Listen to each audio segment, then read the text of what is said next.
चलिए बच्चों, स्वागत आप सभी का। तो बच्चा चुन चुन के सवाल लेके आ चुका हूं जो कि आपके एग्जाम में सीधे फंसने वाले, क्योंकि ऐसे सवाल जो कि नवोदय विद्यालय बार बार पूछ रहा है और बच्चा इस साल भी आने वाले हैं। तो सारे सवाल इंपॉर्टेंट है, सारे सवाल को सीख लो, क्योंकि ये आपके एग्जाम में आपकी हेल्प करेगा आपके क्वेश्चंस को सही करवाने में और आपके स्कोर बढ़वाने में। ठीक है बच्चों, तो पूरा वीडियो अच्छे से देखिएगा और हो सके वीडियो को लाइक और चैनल को सब्सक्राइब करके जरूर रखिए, क्योंकि ऐसे वीडियो आपके लिए और आते रहेंगे और आपको हम सिखाते रहेंगे। चलिए बच्चों, स्टार्ट करते हैं।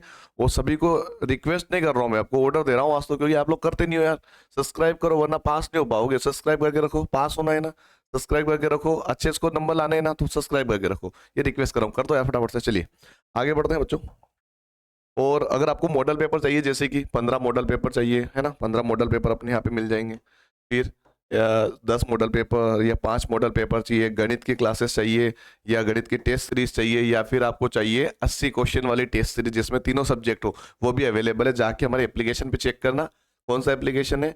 धाकड़ ऑनलाइन एकेडमी, जो हमारे चैनल का नाम है ना, चैनल का नाम सर्च करो सीधे प्ले स्टोर के ऊपर, या फिर लिंक मैंने नीचे दे रखा है एप्लीकेशन, वहां से इंस्टॉल कर लेना। चलिए बच्चों, स्टार्ट करते हैं। पहले क्वेश्चन पे आते हैं बच्चों, ध्यान से समझिए क्वेश्चन क्या कह रहा है। क्वेश्चन को पहले अगर अपने अच्छे से समझ लिया ना तो सवाल बन जाता है। अगर क्वेश्चन ही समझ में नहीं आया तो सवाल कैसे बनाओगे, है ना, सिंपल सी बात है। तो सवाल पहले मतलब सवाल को अच्छे से समझना सीखो। देखो समझेंगे। सुमित का भार 107 किलोग्राम है तथा संजय का भार 82 किलोग्राम है। ये तो वो नॉर्मल सी बात कर रहा है कि एक लड़का है जिसका नाम सुमित है, उसका जो वेट है, वजन है 107 है, और संजय उसका वेट है वो 82 है ना, केजी में दे रखा है, किलोग्राम में दे रखा है। लेकिन मेन मुद्दा यहाँ पे कि दोनों के भार का सन्निकटन द्वारा निकटतम दहाई के मान का अंतर बताना है। देखो अब ये अगर आपको पता ही नहीं होगा कि भाई ये सन्निकटन होता क्या है, निकटतम के बाद दहाई का यूज करना है, अगर ये नहीं पता होगा तो अंतर कैसे करोगे? और अंतर का मतलब तो पता है, माइनस करना होता है, घटा होता है ना। पर ये मतलब आपको पता होना चाहिए, तब जाके सवाल का आंसर बनेगा। अब ये होता क्या है, बहुत सारे बच्चों को पता है पर वो सही तरीके से निकाल नहीं पाते हो सकता है सीखा है पर भूल गए। तो अब देखो माइंड में डाल लो। अब मैं आपको माइंड में डलवाने वाला हूँ, ध्यान से देखो। उसने बोला सन्निकटन के द्वारा निकटतम दहाई तक जाना। आपको निकटतम दहाई तक जाना है तो किसको लेके चलना है? दोनों को भार के लेके चलना है। दोनों भार की बात करा, इसका भार 107 है और इसका भार 82, दोनों को सन्निकटन लेके चलना है। कितना? दहाई तक। अब देखो बच्चा, सन्निकटन कैसे निकालेंगे, मैं आपको थोड़ा सा सिंपल सा लॉजिक बताता हूँ। जैसे उसने दिया है संजय का, एस फॉर संजय है ना, एस फॉर संजय जो कि है सुमित। सुमित और संजय दोनों है ना। चलो नाम ही लिख देता हूँ। पहला भार क्या 107 है, सीधे लिख देते हैं 107 है। अब इसको सन्निकटन दहाई तक लेके जाना। तो बच्चों ध्यान से समझना, जो दहाई किसे कहते हैं ये देख लो पहले। इसको बोलते हैं इकाई का अंक, है ना, ये हो जाएगा अपना दहाई का अंक, और ये अपना हो जाएगा सैकड़े का अंक, है ना। ये होता है इकाई, दहाई, सैकड़ा। तो हमको दहाई का पूछा गया, दहाई अंक ये अपना, ये वाला, ये दहाई का अंक है, ठीक है नहीं बच्चों। अब यहाँ पे देखो, हम इधर से आए ना, जिधर से अपन आए हैं उधर आगे वाला अंक हमको देखना होता है। जिधर से हम आए, इधर से आए, पीछे से इकाई, दहाई, सैकड़ा, हजार करते हुए, तो यहाँ से जो जो जो पूछा गया अपने पूछा दहाई का अंक पूछा गया। दहाई के आगे वाला अंक बच्चों अगर 5 हो, 6 हो, 7 हो, 8 हो या 9 हो, तो इस वाले जो पूछा गया, पूछा कौन सा? दहाई का पूछा गया, उसमें हम +1 जोड़ देते हैं। कितना जोड़ देते हैं? +1 जोड़ देते हैं। ठीक है, +1 करते, सिंपल सी बात है। और 0 हो, 1 हो, 2 हो, 3 हो या 4 हो, इधर दहाई के आगे वाला अंक, यहाँ में 7 है बच्चों, तो 7 है तो नियम लग जाएगा, ये 7 आ रहा, मतलब कि +1 करना पड़ेगा किसमें? जो पूछा गया। यानी कि हमको एक 0 के अंदर 1 जोड़ेंगे तो 1 बन जाएगा, और यहाँ पे लगा देंगे 0, है ना। ये जो इसके इसके आगे वाले अंक सारे 0 हो जाते, भले 2-3 अंक होते तो भी 0 ही होते। जो पूछा गया ना उसके बाद वाले सारे अंक 0 होते हैं, है ना। लेकिन उसको +1 करे या ना करे, वो ये वाला मेथड काम करता है वहां पे। अगर इसमें ये वाले इससे आ रहे हैं, इधर पीछे वाले जो पूछा गया उसके आगे वाला, तो +1 करेंगे। अगर ये आ रहे हैं बच्चों तो ऐसा का कैसा रखें, कोई चेंज नहीं करेंगे। तो इसका 110 हो गया, ठीक है। अब हम बात करें 82 वाले की। 82 वाले को समझ लो, ये है इकाई का अंक और ये है अपना दहाई का अंक। ये दहाई का अंक हो गया। इसके आगे वाला अंक हमको देखना होता है। आगे वाला अंक क्या 5 या 5 से बड़ा है क्या? नहीं है, तो +1 नहीं करेंगे इसके अंदर। जो पूछा गया उसके अंदर नहीं करेंगे, क्योंकि दहाई पूछा गया, इसमें +1 नहीं होगा। क्या इनमें से है? बिल्कुल इनमें से ये आ रहा, 2 लिखा हुआ है यहाँ पे, 2 है, यानी कि इसको ऐसा कैसा ही रखेंगे, +1 नहीं होगा, ऐसा is it is same to same रहेगा। और इसके आगे वाले अंक कितने हो जाएंगे? सभी 0 हो जाते। तो यहाँ पे हो गया 110, यहाँ पे हो गया 80, बस इनका अंतर निकालना है। तो 110 माइनस क्या हो जाएगा? 80 हो जाएगा। तो कितना आंसर आ जाएगा अपना? आ जाएगा बच्चों 11 में से 8 गया तो 3 बचेगा, 30 हमारा आ जाएगा इसका आंसर। ऑप्शन नंबर कौन सा? पहला वाला। 30 किलोग्राम है इनका अंतर, ठीक है। और इसको अगर ये चीज समझ में नहीं आया तो मैं आपको एक और तरीका बताता हूँ। देखो मान लो ये तामझाम नहीं करना, आपको +1 कुछ समझ ही नहीं आ रहा, चलो मान लेते हैं। हाँ वैसे तो आ चुका होगा, इतना मुझे विश्वास है अपने आप के ऊपर कि आपको ये चीज सीख के हो गए। लेकिन इसको एक और तरीका समझाता हूँ। अगर आपने देखा, इसमें आपको एक चीज याद रखनी है, संख्या को +1 कर सकते हैं या फिर कुछ भी नहीं करेंगे। माइनस करने की बात तो मैंने नहीं बोली ना, माइनस करने की बात तो नहीं बोली ना, तो माइनस नहीं करेंगे अपन, समझना ध्यान से। अब उसने दिया 107 दिया एक कंडीशन में, और एक कंडीशन में उसने दिया 82। अब डायरेक्ट मैं आपको बता सकता हूँ कि इसमें करना है क्या। आप देखो यहाँ पे आपको पूछा दहाई अंक, दहाई का अंक यही होगा, इकाई के बाद दहाई, इकाई के बाद दहाई, ये वाला अंक है। अब इसमें +1 कर लो, एक तो ये खुद ही रहेगा, एक तो ये खुद है, और एक कर लो +1 के बाद यहाँ पे 0 लगा लो, ठीक है। +1 के बाद करेंगे तो यहाँ पे 0 लगाना पड़ेगा। एक तो उसको खुद को कर लो, 9 के बाद 8 के बाद क्या आता है, 9 आता है, और यहाँ पे लगा लो 0, ठीक है। अब ये बताओ मेरे को समझना ध्यान से, है ना। इसके कम क्या है बच्चों, इससे कम क्या है, 100 है ना। इधर ये 0 करना ही है, इसमें कुछ भी नहीं जोड़ा तो 100 बनेगा, इसमें एक जोड़ागा तो 1 बनेगा, इसमें कुछ नहीं जोड़ेंगे तो 80 बनेगा, और इसमें कुछ जोड़ेंगे तो यहाँ सिंपल सी बात है तो 90 बनेगा, बीच का है। अब ये बताओ ये 107 जो है 100 के पास में है या 110 के पास में, तो आप बोलोगे सर 110 के पास में, तो 110 को हम ले लेंगे जैसे हमने ले लिया। और आपको यहाँ पे देखो 82 जो है बच्चा वो 90 के पास में है या 80 के पास में, तो आप बोलोगे सर 80 के पास में, हमने 80 को ले लिया और माइनस कर दिया। दहाई पूछा तो दहाई वाला हिस्सा चेंज हुआ, हमने 2 यहाँ पे पीछे कर दिया, ये 100 के पास चला गया, इधर कुछ भी बदलाव नहीं हुआ, ये 0 था तो 0 ही रखा, इधर 0 लगाते ही पीछे तो 0 करना ही है। जो पूछा उसमें कुछ भी बदलाव नहीं, जो पूछा उसमें 1 प्लस किया गया, जो पूछा गया उसमें कुछ बदलाव नहीं, जो पूछा गया उसमें 1 प्लस किया गया, तो 20वीं संख्या हमारी निकल गई, जिसके पास में जो है वो हमारा लेना पड़ता है। जैसे कि ये भैया से किसके पास में, 80 के पास में, 107 किसके पास में, 110 के पास में, तो हमने ये दोनों संख्या ली है। और प्लस वाला मैंने बता भी दिया है, 5 6 7 8 वाला जो नियम है वो आप समझ लेना। दोनों तरीके से मैंने आपको समझा दिया, आया हो आपको समझ में आ जाए, गलती मत करना, है ना। माइनस किया, हमारा आंसर निकल के आएगा ऑप्शन नंबर पहला वाला। चलिए बच्चों आगे बढ़ते हैं, अगला सवाल देखिए, बहुत अच्छा सवाल है, ऐसा एग्जाम में पूछे जा रहे हैं ना, ध्यान रखिए ऐसे क्वेश्चन पूछे जा रहे हैं। तो 14 + 2/100 - 3/1000 - 8 के बटे में 10,000 दिया गया है, तो इसका आंसर बताइए। देखो बच्चा ध्यान से समझेंगे इसको, ऐसे तो मैं इसको डायरेक्ट भी बता सकता हूँ, लेकिन आपको है ना डायरेक्ट नहीं करना है, कभी भी गलतियां हो जाती है उसके अंदर, आपको सिस्टमेटिक करना है ना। कैसे, क्योंकि यहाँ पे माइनस का चिन्ह है, तो माइनस की वजह से आपको थोड़ा सा ध्यान देना पड़ेगा, है ना।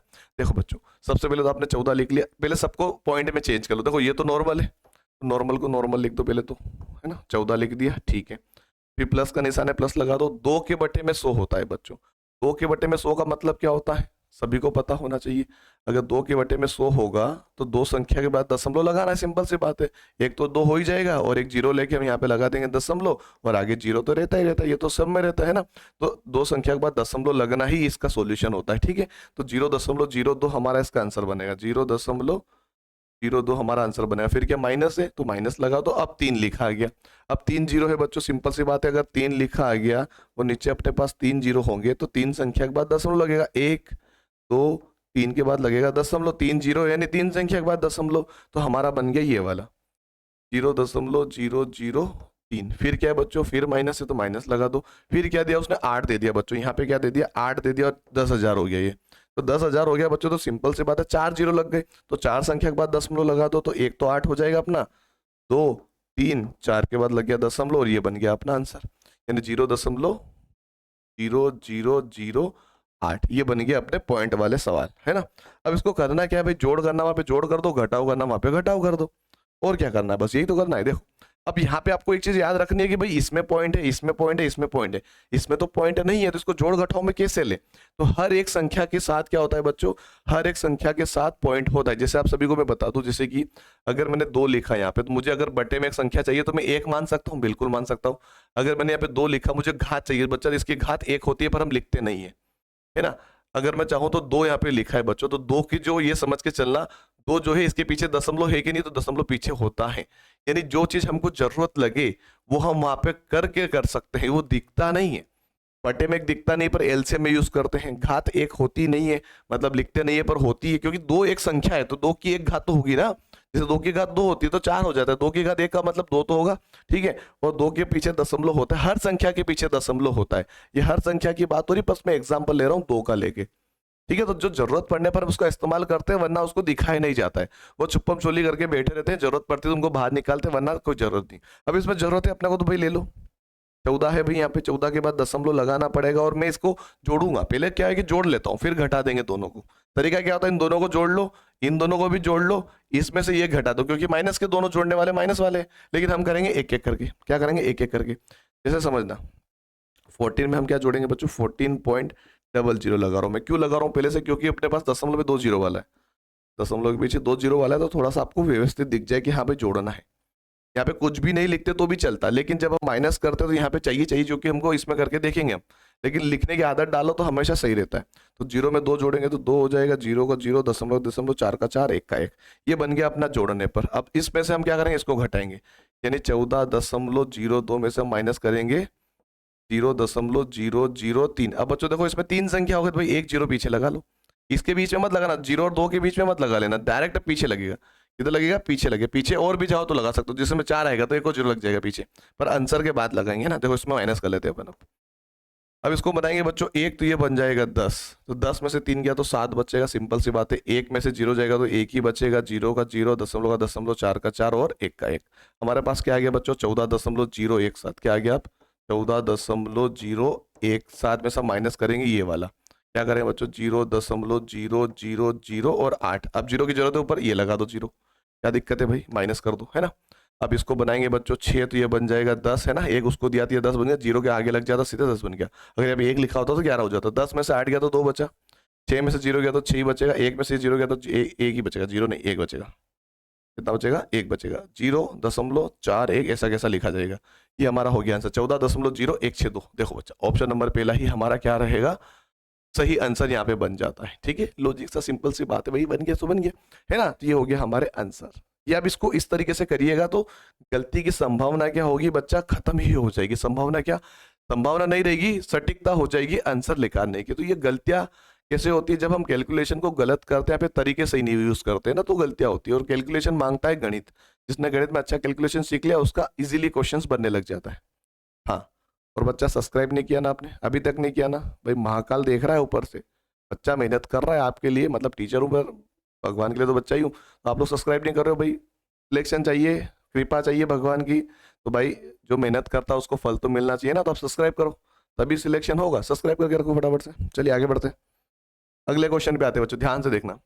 490 सेंटीमीटर लंबी छड़ से 8 सहित 3/4 सेंटीमीटर लंबाई वाले अधिकतम कितने टुकड़े काटे जा सकते हैं। अब देखो बच्चा थोड़ा सा इसको हम एक, मैं आपको कॉन्सेप्ट सिखा देता हूँ, उसके बाद इस सवाल को समझेंगे, है ना।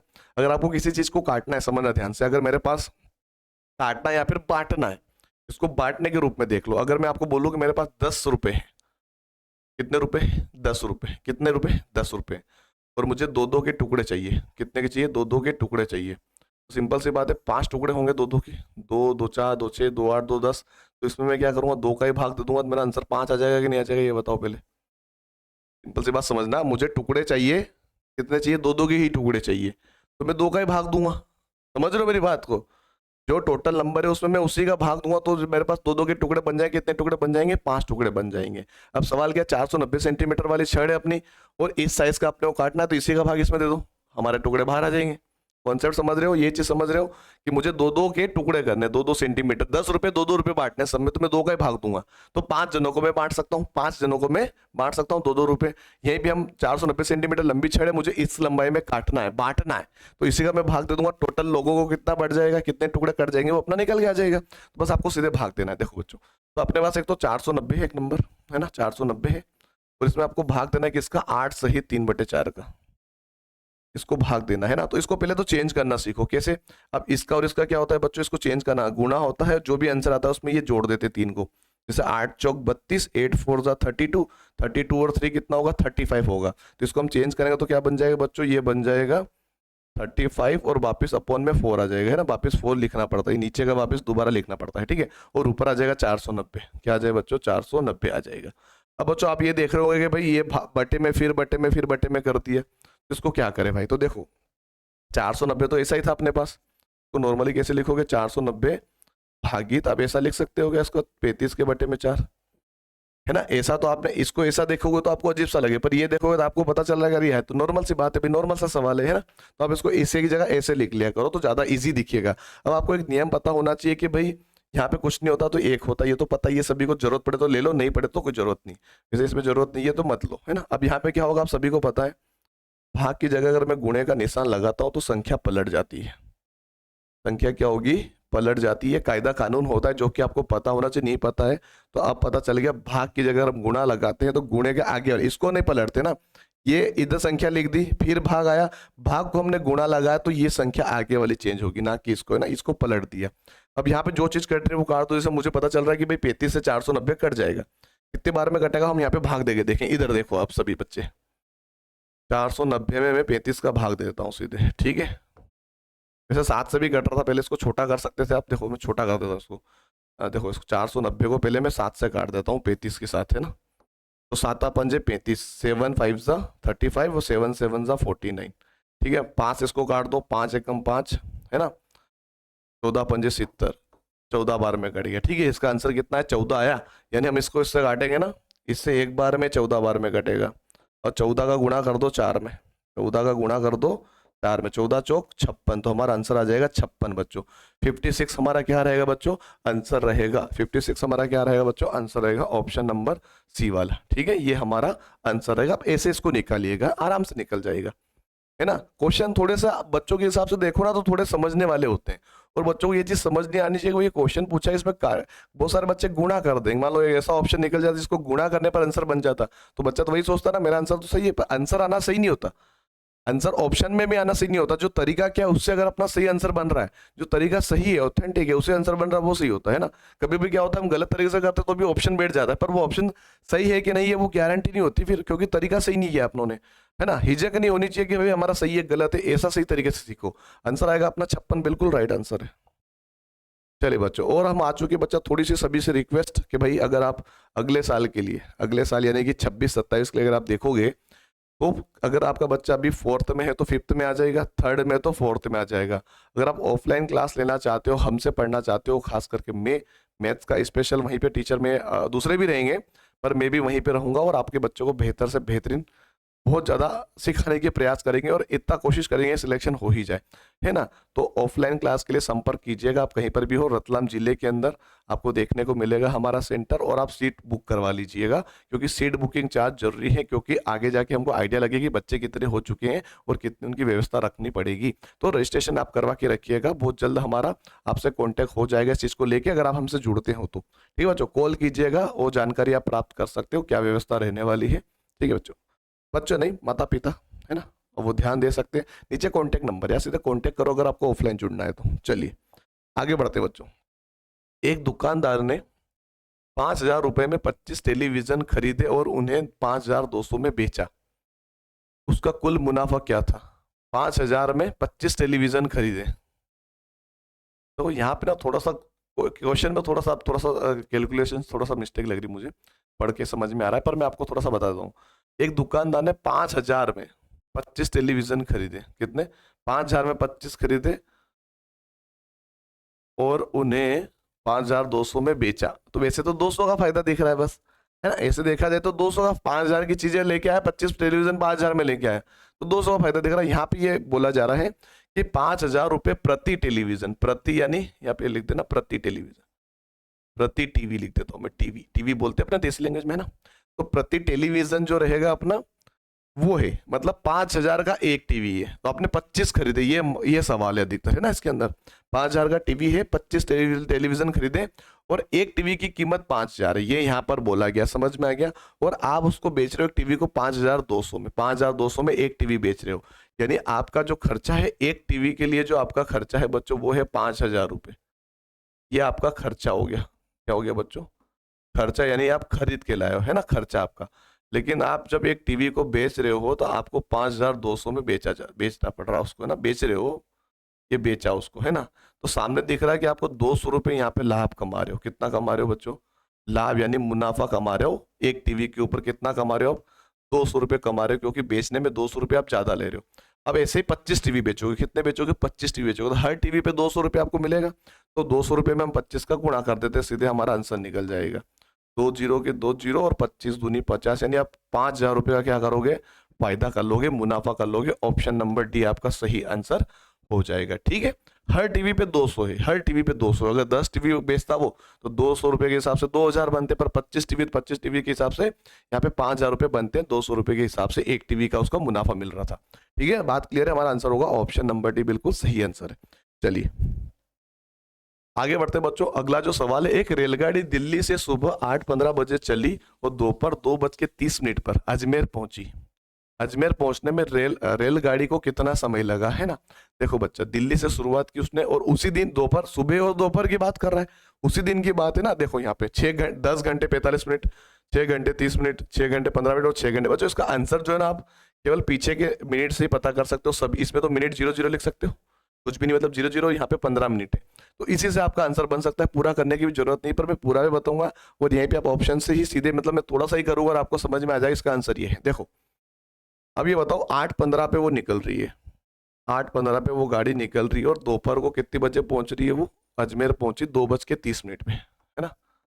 अब ये बताओ सबसे पहले तो, अब ये 8:15 हो रहे, तो अगले 45 मिनट में, अगले 45 मिनट में बच्चा कितने बजेगी, अगले 45 मिनट के बाद, अगले 45 मिनट के बाद बच्चों 9 बज जाएगी क्या, ये बताओ पहले तो।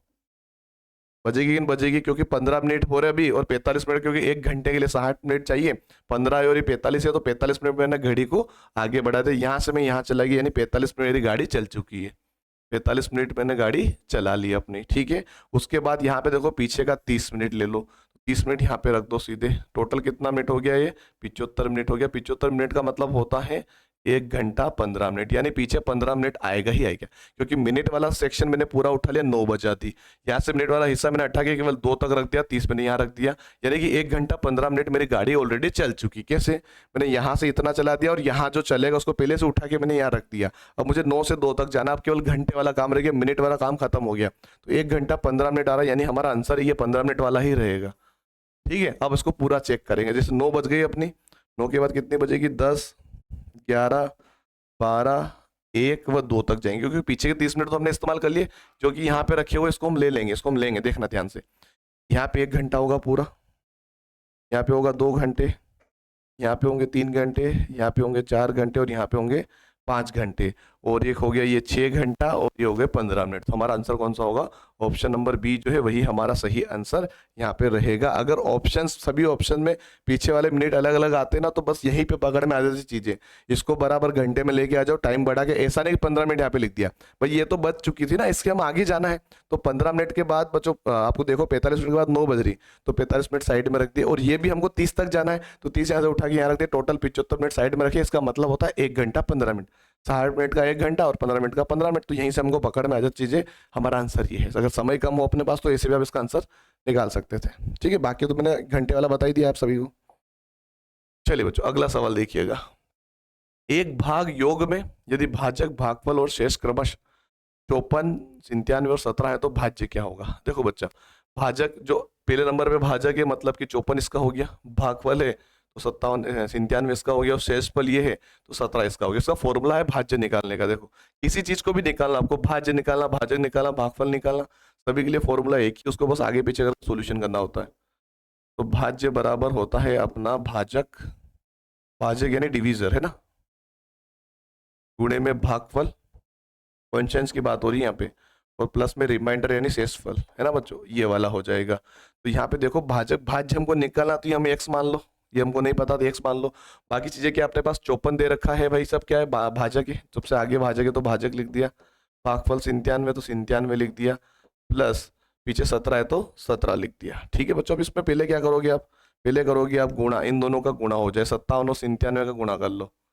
पहले क्या होगा बच्चों, भाग की पहले गुणा होगा, जोड़ होगा, पहले गुणा होगा, गुणा और जोड़ है अपने पास, तो पहले गुणा होगा, साथ ही 49 का 9 हासिल आया 4, 9 7 63 और 4 67, गुणा 5 7 35 का 5 हासिल आया 3, 5 9 45 और 3 48, 9 7 5 12 2 हासिल आया 1, 8 6 14 और 1 15 5 हासिल आया 1 और 5, 5 5 2 9, 5 5 2 9 में कितना प्लस करेंगे, अब 17 प्लस करेंगे, तो क्या आंसर आ जाएगा अपना 17। यहाँ पे जोड़ दूं मैं सीधे, 9 और 7 कितना होगा, 9 और 7 कितना हो जाए बच्चों यहाँ पे, है ना, 9 और 7 16,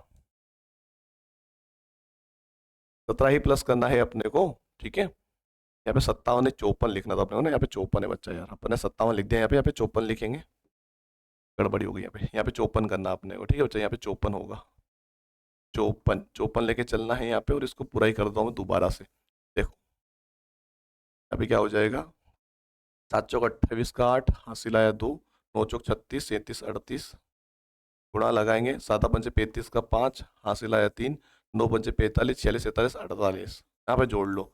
8, 8 5 13, 3 हासिल आया 1, 8 4 12, 2 हासिल आएगा और 5, 52 38 आएगा बच्चों। यहाँ पे 52 38 कितना आएगा? 52 38 आएगा।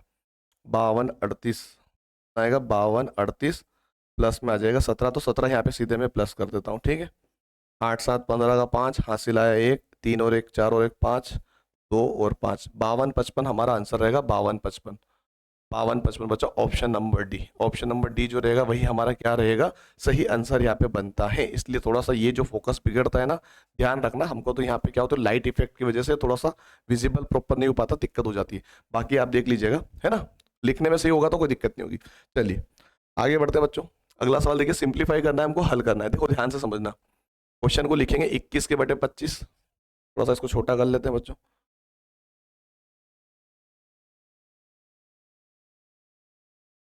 चलो ऐसा ही रहने देते हैं, कोई दिक्कत नहीं, अच्छा दिखेगा। देखो 21 के बटे में 25 है अपने पास, 21 के बटे में 25, फिर क्या बच्चों, भाग दे रखा है, भाग लगा दो। 9 के बटे में 20 दे रखा है अपने को, गुणा 5 के बटे में 12, और दे रखा है बच्चों माइनस का 10 के बटे में 17, माइनस नहीं डिवाइड है बच्चों। ये देखो दिखने में इश्यू आता है थोड़ा सा, ठीक है, डिवाइड है बच्चों। डिवाइड का आएगा 10 के बटे में 17, बराबर आपको आंसर निकालना है। तो चलो बच्चों ध्यान से समझना, आपको करना क्या होता है सभी को पता है कि भाग की जगह हम लगाएंगे गुणा और संख्या को कर देंगे पलट। 20 नीचे से ऊपर चला गया, 9 ऊपर से नीचे आ गया, गुणे का गुणा लगाओ।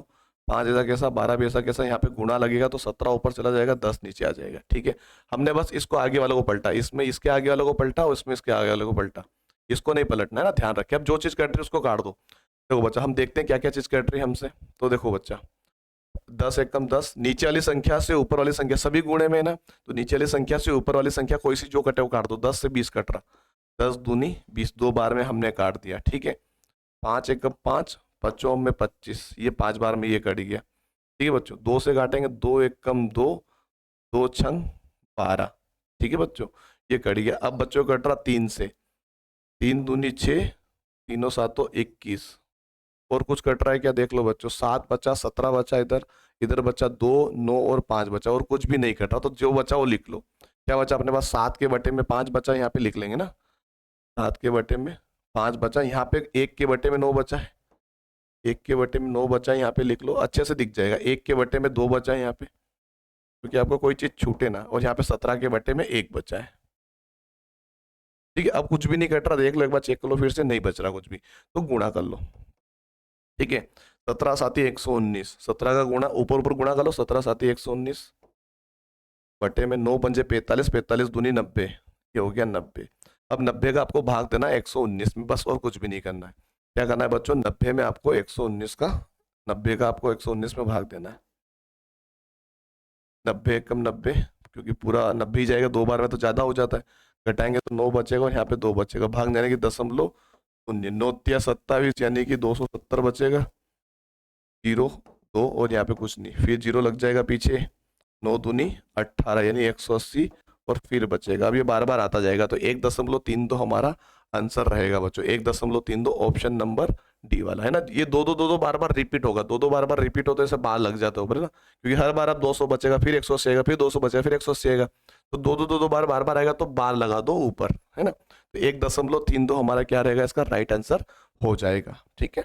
चलिए बच्चों आगे बढ़ते हैं, आज के लास्ट क्वेश्चन में आते हैं, जो कि आपको मैं देने वाला हूँ होमवर्क। ये आपको होमवर्क करके बताना है, ठीक है। ये लास्ट वाला क्वेश्चन है, निम्नलिखित में से क्वेश्चन नंबर मैं आपको बता दूं, ये हो जाएगा अपना 9वां सवाल है ना, 9th वाला, ऐसा लिख लो, 9th वाला सवाल है अपना ये, ठीक है। लास्ट वाला भी लिख सकते हो आप। निम्नलिखित में से भिन्नों का कौन सा युग्म समतुल्य है? कौन सा युग्म समतुल्य है, यानी कि आप इन दोनों को चेक करो, समतुल्य यानी समान तुलना वाला है कि नहीं है। इनको काट के देखो, जो चीज कट रही है वो एक जैसा दिखना चाहिए, दोनों जो है ना एक जैसे दिखने चाहिए, समान तुलना वाले बराबर हो जाने चाहिए। जैसे ये तो कट रहा है, ये नहीं कट रहा, ये कट रहा, इसको काट के देखो, ये भी कट रहा, ये भी कट रहा, इसको काट के देखो, ये भी कट रहा, ये भी कट रहा, ये भी कट रहा, ये भी कट रहा, देख लो, जो जो कट रहा है उसको काट दो, वो दिखने में सेम होने चाहिए दोनों, है ना, तो वो हो गया समतुल्य यानी समान तुलना वाला। तो ये हो गया हमारे कुछ क्वेश्चंस, ठीक है। बाकी आप सभी को अच्छा लगा तो कमेंट कीजिएगा मुझे, और अब बाकी देख लीजिए आप, है ना, आपके सामने अवेलेबल है, तो टाइम खराब मत कीजिएगा और जुड़ जाइएगा, और कॉल करके रजिस्ट्रेशन वगैरह कंप्लीट करवा के रखिएगा, क्योंकि चालू होते ही आपका नंबर शुरुआत में लग जाए, ठीक है बच्चों। बहुत बहुत धन्यवाद, शुक्रिया।